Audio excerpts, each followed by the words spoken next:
Social TV channel. This is a community-driven live TV channel that aims to provide information and understanding about our differently abled community, as well as those who live with disabilities, whether it's visible or invisible. We recently came across an amazing but incredibly heartwarming story entitled Train Conductor on Polar Express Praised for Human Kindness after meeting teen with autism. And the title tickled our fancy, so we decided let's see if we could find out more about this family. And so today our special guest is Angie Swartout. She's the mom of Ty, a special needs teenager with autism. Don't go away. We will be right back and introduce you to Angie, our special guest.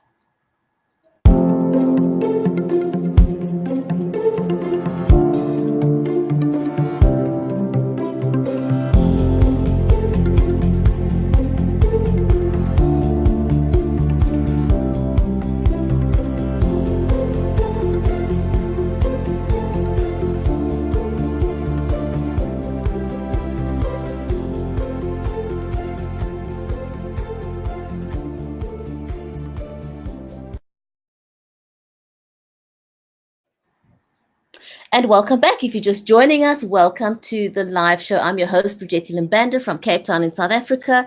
I am a live video camera confidence coach and a talk show host. And my amazing co-host is Mary Elizabeth Jackson. Mary is an author of the children's Foolishness book series, but she's also a special needs and disabilities advocate. And Mary, welcome to the show. Thank you, Bridgetti. It's nice to be here this morning, and we're really excited about this story because it's very inspirational. And we're trying to be part of that information highway for others to share stories, information, resources, and this is certainly one that gives people hope. And it's nice to see the world in a given situation kind of rising to the occasion and really doing the right thing, the good thing. And there just kind of being there's just no barriers there. It's like we're all human and we all are intended to support and help each other. Oh, absolutely. And the story today is just so incredibly heartwarming, and I don't want to steal the thunder. Shall we invite our guest, Angie, to the show? Yes. Angie, hello and a hearty welcome. We are just so blessed and thankful that we were able to connect with you to share the story of your amazing son, Ty. Welcome to the show. Thank you very much. So do you want to tell everybody kind of the general, for anyone who has not seen your story, and even those who have seen your story, I'm sure they like some of those extra details. Sure. My son and I were sitting on the couch looking through Facebook, looking for funny animal videos because he really enjoys it. He's nonverbal and he's on the spectrum. And so we were scrolling through and we saw an ad for the Polar Express in Williams, Arizona. And he snatched my phone out of my hand and just stared at it, watched it. So I ended up booking family tickets for the Polar Express because he loves trains. He loves the Polar Express. He loves Santa and Christmas. So this was a dream come true for him to ride a train and experience the movie. So he was so excited. He watched those videos, the videos of it and the movie and the book all the way up to it was time to go. We get there, he was doing great. Then we got into the restaurant, and in the restaurant, it's everything train for a gift shop, and he had a meltdown, unfortunately. His service dog, Luna, calmed him down. We got him in. He was fine. We decided to go to the train platform early just in case this happened again. But he did fine. Even with the crowd starting to roll in, he did fine. He did fine watching the little play that they do before the train rolls in. Then as soon as the train rolled in and the conductor yelled the Polar Express, he fell to the ground. His face went from joy and excitement to just total terror and concern. And he just went down to the ground and he covered his ears and he just started screaming. And I tried to get his service dog to help, and she was trying her best, but he started swatting at her and throwing his elbows and screaming. So I had my husband lead the dog away for her safety. And so I just kind of stood behind him to keep him from throwing himself backwards onto the bricks. And I kept inching forward, and he was elbowing me really hard on my legs. And I was wanting to cry so bad because it hurt. And this just very nice woman came over and said, can I help? Is there anything I can do to help? Which I appreciated big time. But I said no, because I was afraid she might get hurt. And she just said, I just want you to know I've been in your exact shoes. And that meant the world to me. So finally, I leaned down to my son and I said, come on, buddy, this is your dream, to ride the Polar Express and go to the North Pole. And then he got this look of determination on his face. He took his slippers off and his socks off and tossed them behind him. He stood up, covered his ears, and ran towards the train car. And I thought, this is it. And I looked back, and the woman that was helping me was screaming, go, go, go, I've got his shoes. So we're running towards the train car, but there were younger children boarding the train car, and he knows it's impolite to cut. So he stopped right at the train car stairs and went down. And that was it. He started screaming and yelling. He kicked me in the stomach and lifted me off the ground. The girls that played the chef on the train car tried to help, and would you like to wear my hat, and offered him a bell. And the head of maintenance offered to get him on a wheelchair lift, to lift him up into the train car, and all of that. None of it worked. So finally I said, you know what, that's it. Because I thought, at this point, even if we get him on the train, he'll probably going to scream through the whole ride. And I didn't want to ruin it for everyone else. So I said, okay, let's go back to the room.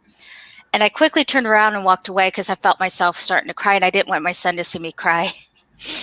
And we got back to the room, and I tried to, get myself together when he came in the room, and he laid on the bed and he just stared out the window, crying and sad. And I went into the bathroom and I started to cry and everything. And my husband came in trying to console me. And then there's a knock on the door that said maintenance.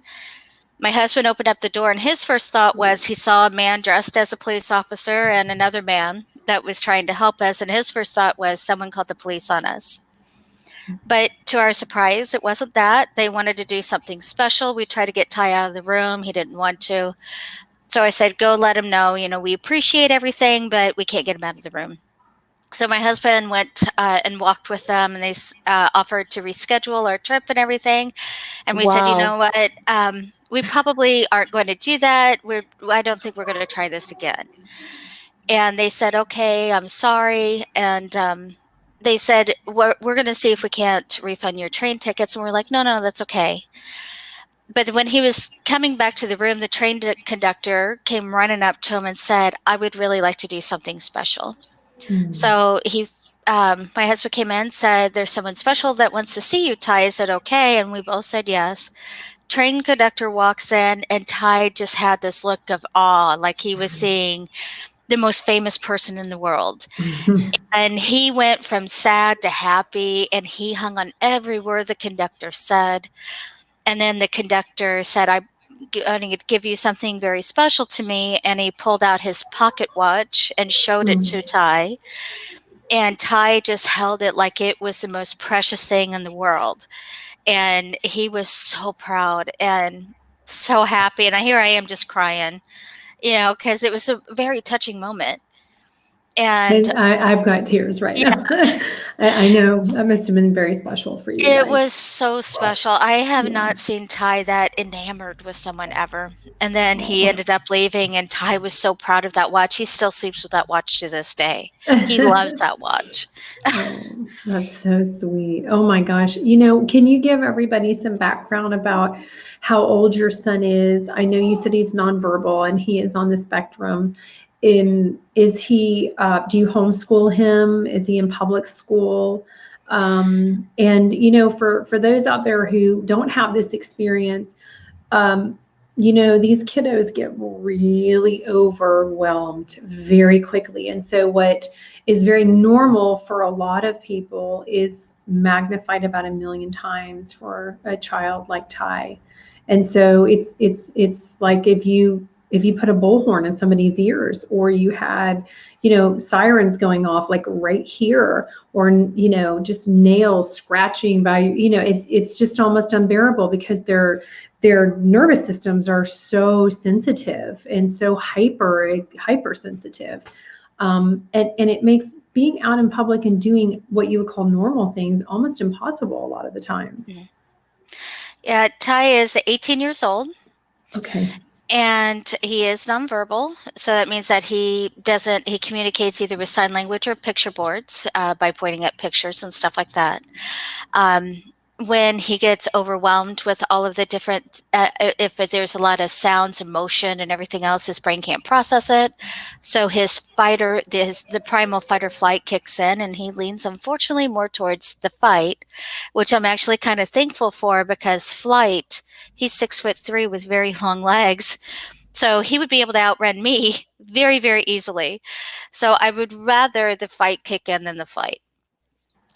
He does go to school. He goes to a special school for autism. So everyone that is in his school is on the spectrum, on all different ranges and everything. And all of the teachers and paras and everyone in the school has degrees for autism and ABA and all different kinds of things. That is amazing. And yes. There was a lot of money. I don't think Bridgetti and I've ever talked about this, but there was, I don't know how many $100 million, was it $300 million was put into Arizona. And I do know the school systems out there are some of the top school systems, I think, Yes. in the United States, for dealing with children of various degrees of things. Yes. So, and one of the main keys is what you talked about: training, education, degrees. It's very, Yes. very important, because what you learn in a classroom, and then what you learn in a book, and then what's applied in a classroom is like night and day. Mm-hmm. And plus, my son also, he reacts a lot better to other people than mommy or daddy, like any other child, But Arizona is amazing. We originally came from Indiana, and then we moved to Arizona, and the school systems were night and day. It was just absolutely amazing. So that's one thing about Arizona that we are very thankful for, was for our son's sake, because in Indiana, he was basically given up on, and they kind of just shoved him in a classroom and just kind of waited for him to age out. Whereas in Arizona, they actually worked with them, and he is just progressed leaps and bounds. It's amazing. That is wonderful. Yes. So tell me, what has come out of this experience for him? Well, we got to go back. They invited us back. They did refund us the train tickets, and come to find out, that's a normal thing that they do. They try to always do something special if something bad happens. But they did invite us back, because the story went viral. And so they invited us back. And he did actually get on the train this time. It was a little bit difficult, but the staff really helped us and got him on the train. And he really enjoyed himself. It was difficult right at first, because it was an antique car, a lot of creaking, popping, rocking, and bouncing.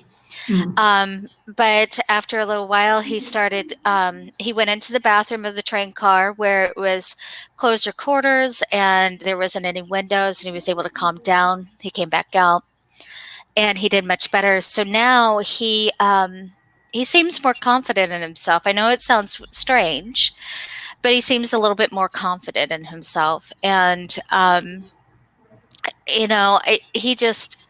has this light in his eyes. I can't explain it, but there's something that he carries himself differently. I don't know if he's proud that he got to have dinner with the conductor, or, he's best friends with the conductor and Santa now, but he's very happy. But for us, the changes, we are much more open to going out even more, and the human kindness that we experienced, we now aren't so, pushing people away because we're afraid. Now we're allowing people to get closer to our son and learn from him, which I think is important.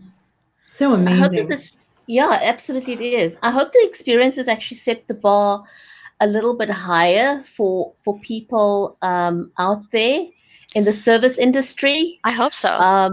Yeah, I mean, they went way above the call of duty in how they Mhm. handled it. The human kindness was Yes. exceptional. Come to find out, this is how they normally are. This isn't just a one-time event. I talked to several people that have been there and they've experienced this kindness on different levels. And this is a normal thing for them. And I told them, I was like, you know what? Even Disney can learn from you. This is absolutely Yes. amazing. And now next year, they're trying to put together a sensory car and possibly a stationary car for kids that are more on my son's level where the movement and stuff would bother them. This way they can still experience the Polar Express, but not be overwhelmed with all the other sounds and Absolutely. sights.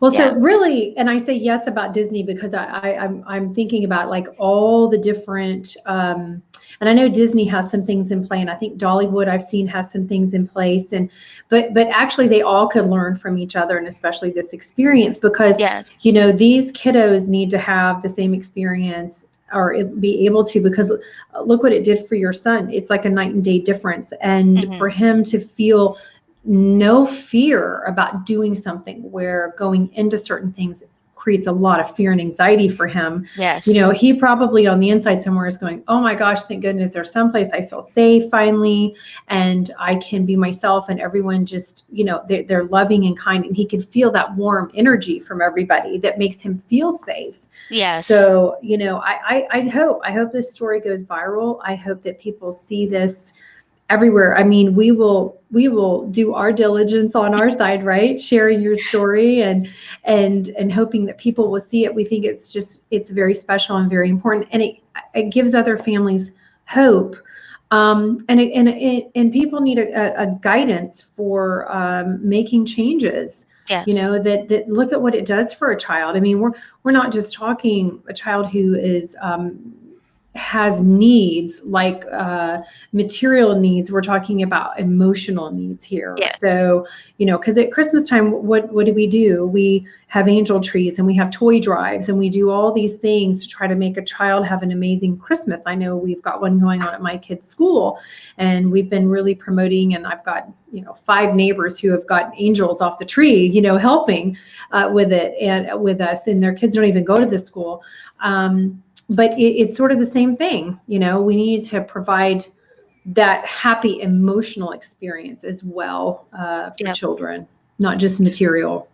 So, what would you like to say to parents out there who, like you before, Angie, would have held back from wanting to open up their children to an experience like this? I go by the thought, you don't know until you try. And sometimes you have to take that leap of faith. And yeah, sometimes it doesn't work out, but at least you tried. Because our son has actually shocked us. He will go to a NASCAR race of all things. You would think that he couldn't handle that, but he'll sit through an entire race with his headphones on and he's fine, you know? Wow. So you never, ever, ever know. I mean, my husband suggested that we take him, and I'm like, I don't know, mainly because I didn't want to go, but I'm like, I don't know. And I was like, it just seems to me like that's a mighty big risk. But we tried, and he did amazing. He does amazing at theme parks. We always book it for like 2 or 3 days because he might have an overwhelming day. So we know that we can take our time. But I always suggest try it. You never know until you try, and push your child just to the point, and they'll let you know when it's too much, and then you know to back off, but keep trying because a lot of times the second or third try, it works out much better. Right, and that's the key, the continued persistence with it, but also in your mind, be prepared for if it does happen, because you may have to Yes. make a quick exit, Yeah. and I'm amazed, even my son has sensory, it's really bad with his ears, so it is amazing how there are some things that they can handle and other things they cannot, and there are things you go, wait, why can't you? Yeah, there's a bird whispering or tweeting, and it just may be like a pitch that just Yeah. sets them off. And then you like the race. That's amazing. I know I know. it was amazing. I know we took our guy to hockey and we were like, oh yeah, this is just, we got to have the headphones ready. You know how loud a hockey game is. Yes. And he sat there with those headphones on and had the best time and like, I want to be a hockey player. I'm like, yeah, no, that's not going to happen. But you're very, it's very truthful saying, it really is the truth about these kiddos where you just never sure. You just have to be prepared. It's like, I guess, when you have a baby in your diaper bag, right, Bridgetti? You shove everything in the diaper bag just in case, even just in case. Yeah. Yeah, I have a humongous purse that I carry around that has everything you could possibly think of, so we're always ready for a quick exit and we don't get mad at it because we're just impressed that he gets out of the car and tries because I couldn't imagine, with everything. And I know that if too many emotions process through as well as light, sound, and everything else, I know that that's too much for his brain to process all at once. I mean, he has to take one step at a time. And I think that that's what happened with the Polar Express. There was just too much coming in for his brain to be able to handle. And, I felt like a failure because I thought, why would I put my son through this? I know this about my son. Why would I do this? That was what I was thinking all the way to the room. I was thinking, I'm a horrible mom. I can't believe I did this to him. I set him up for failure. And this was a dream come true for him and it didn't go through. And I felt all these different emotions. That's why I was crying the way that I was. But the way that it ended, I could have not gotten any refunds or anything like that. I didn't care about that. What I cared about was the amount of compassion that we received from start to end. I mean, even in the restaurant, they routed people around us to keep us from being crowded and keep people from stopping and staring at us. They asked us, where would you like to sit? And they gave us a quiet section of the restaurant for them. I mean, from beginning to all the way to the end when the conductor came in, they amazed us throughout the entire trip. And I just wish Wow. there was more places that knew more about autism that were a little bit more understanding because it would help a lot of families if they didn't have to fear about being put on display or people pointing and whispering. So we really appreciated everything that they did. Well, and would Education you is go ahead? everything. Yeah, education is everything. And I Yes. think, it's important that we talk more about this so people become more aware of it. And having said that, I want to say a huge big thank you to our live audience, a special thank you to our audience on LinkedIn. Marcello says hello from Atlanta. He's joined us live. There are 5 other people watching live on LinkedIn right now. So to our audience on LinkedIn, on Facebook, on Twitter, on Periscope, on YouTube, a warm welcome to everyone. Thank you for watching this incredibly heartwarming story. It's amazing that we can share this extraordinary human kindness, and a huge big shout out to the staff of the Polar Express I for know, going how above and exciting. beyond. I mean, Now, I wish more people would do this. Mhm. oh, I do too. I wish that money would be spent here because think about how much more money that these tourist attractions would make with having, like, maybe they have one day. I know there's Dollywood has a sensory room, and I'm not sure what else because I've not looked into it. But even if they had a couple of days a year that was specifically for families, or a week, for families that they were more, or here, I don't know, something that would work out, that there were specified days Yes. that would be a little bit more toned down and allow families like that to come in. And Polar Express, now they go across the country with they tour, don't they? Because I think they come here too. The Polar Express is actually done through Warner Brothers in conjunction with different railways throughout the United States. And I think Right. they're going global now. No. But Williams, Arizona, the Grand Canyon Railway is just one of them that does it. And that just happens to be the one that we went to because it's like a 3.5, 4 hour drive for us from where we live. Wow. That is Wow. amazing. And the thing is, we have children, young children, we have teenagers, we have young adults with sensory issues, the people that are on the spectrum. And unfortunately, we don't see this as a general rule in in restaurants. We don't see this as a general rule in theme parks. And it needs to be. There needs to be a lot more. These are people with sensory issues and people on the spectrum are part of society. It's not a separate society to us. And it would be great if people made, I mean, if you look at restaurants, for example, in South Africa, Marcello says, thank you very, very much for sharing your story, Angie. Thank you. If restaurants can go to the extreme of creating a smoke room, Yes. for people, if they can go to the expense of creating for people who smoke, for goodness sakes, Hmm. why can they not make allowance for young people, for children with special needs, who also has family, who wants to eat out? Yes. This should become a thing. It needs to become a thing. And by sharing your story, I'm hoping maybe we can start a thing. Yeah. you know I used to work with different local restaurants and movie theaters and stuff, and they would once a month um, do a quiet night. They dim their lights, they turn off the ambient music. It'd be quiet in the restaurant and dimly lit, so that children that were on the spectrum and families would be able to come in and be able to experience eating out. I mean, I would have a group of families that we would all go and do this. We went to movies, we went out to eat, and they were like, wow, we've never been able to do this. And it also made them feel good that if their child screams out in excitement, they didn't have to say, I'm sorry all the time. They didn't have to cringe down. They felt normal.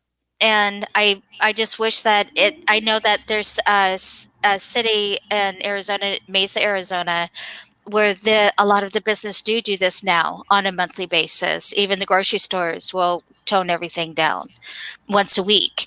So I think it's just amazing. It's starting to slowly catch on, I think. That's well, I mean, amazing.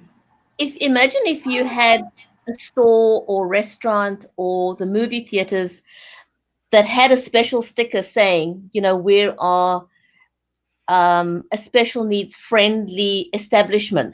Yes. And then people would know this is, or have a list of special needs friendly places that That's people would go to.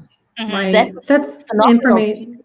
Yeah, so you can go and choose from one of them and just have a normal family outing. As you Yeah. said, That'd without be having to constantly say, excuse my child, because it makes it stressful for you as a parent, it makes it stressful for the child. And that's I also awful. hate saying, excuse my child, because you know what? He's a human being like the rest of us. Hmm. And it speaks differently than everybody else. And I don't expect someone, if they're speaking a different language, to say excuse me because they're speaking a different language. That's your language. Don't say you're sorry or excuse me. My son, he stems, and I don't apologize for that. The only time I apologize is if he gets a little bit crazy and almost gets someone, then I'll apologize. But I try not to apologize for my son because he's a human being. There's nothing wrong with him, and he's not doing anything wrong. Just because it's not normal to other people doesn't mean that he isn't a normal person in my eyes. Right. And he is, that is one of his coping mechanisms. Yes. Hmm. And where people have addictions, this is his coping mechanism. Some people Hmm. may eat chocolate all day, or they may drink coffee, or run, or eat a lot of food, or not eat, or, there's all variations of it.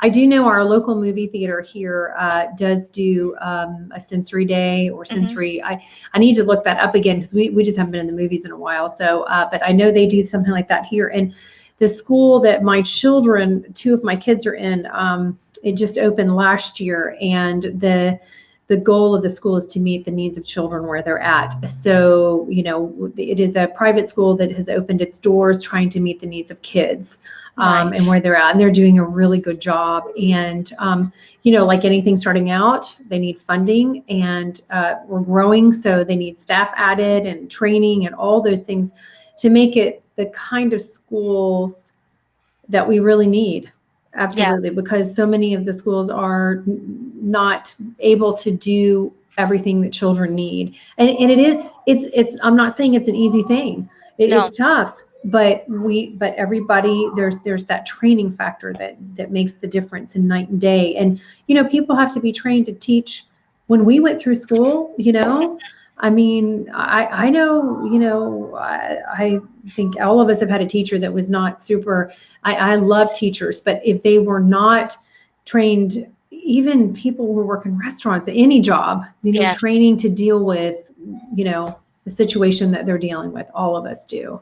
Exactly. And thank goodness for the teachers who choose to go into this field, because it is a very hard field to go into, and they have a huge heart and love for kids like this. And I mean, it, like you said, where your son is, it makes a night and day difference in his life. It does. And so thank God for teachers who choose this as their life path. Yeah, they definitely make. I think they make an even larger impact on this person's life than, say, a fourth grade teacher of a neurotypical classroom. They make amazing impacts on their lives, but like my son's teachers, they make a huge difference. So when we moved to Arizona, my son, he had already broken my nose a couple of times. He was 4 years old, or no, 8 years old. He had broken my nose a couple of times, given me some black eyes. He was very, very aggressive, and he got into a classroom with an amazing teacher and staff, and now he is the sweetest young man ever. He rarely lashes out like that, rarely now, and he's walking, he's running. I mean, he's exceeding our expectations left and right. I mean, he even became potty trained about 5 years ago, which was like a yay thing. So I watch the teachers at the school where we're at, and their love for these kids. It just, like you said, it's like how you saw the change in him with all the experience of the Polar Express. It's like a night and day difference. Like there's just this light that comes on and these doors that open. And a lot of it comes from someone loving you it is. into seeing the better version of yourself. And plus, they feel those stares when you say go to a store.